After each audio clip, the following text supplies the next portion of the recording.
Number 3, Flesh and Blood, a very relatively new game coming out of New Zealand. And this game has passed its 2 years. So it looks like it's in a good place, and we'll see how it continues to grow.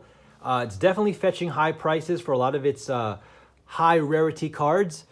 And this game to me is very unique. I overlooked it when it first came out, but after the first year and seeing the popularity of it continue to grow, and then finally really playing the game, I definitely enjoyed it enough to start getting into it on my own. So essentially, it's a game where you have different heroes or a class. So think of it like a role-playing game, a D&D game. You choose a character that has a class that you like, warrior, illusionist, ranger, ninja.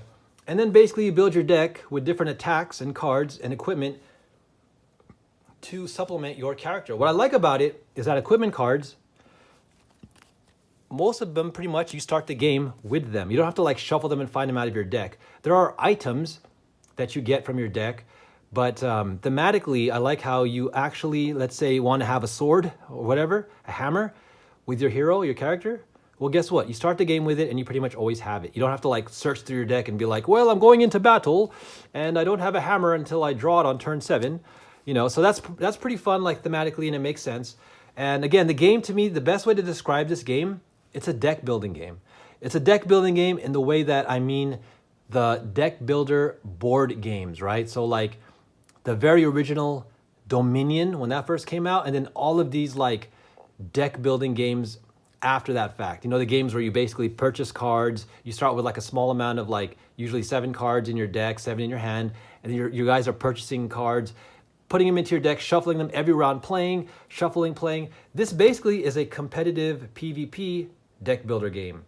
And it's interesting because they said they might even have a PvE version, which I see as being a pretty seamless transition because, again, this plays a lot like Dominion and other deck building card games, right? So definitely check it out. It can definitely get complex, right? Because it's a pretty interactive game where every turn, you're basically just battling each other. You want to, again, reduce the other guy to 0 HP. So you're attacking them, and then they're trying to defend. Then their turn, they're attacking, their defend. But it gets really intricate in tempo, strategy, when to attack, when to defend. When someone has the advantage and the upper hand of the tempo, and all you can do is kind of just defend, or when you can press attacks. I mean, it's just, again, when you start playing it, it's fun. I like to actually imagine oh, I attack you with my sword or my weapon and stuff like this. And it's really fun to imagine thematically, but if you want to get to it on a really strategic, I guess mathematical level, then it's definitely aces in that regard.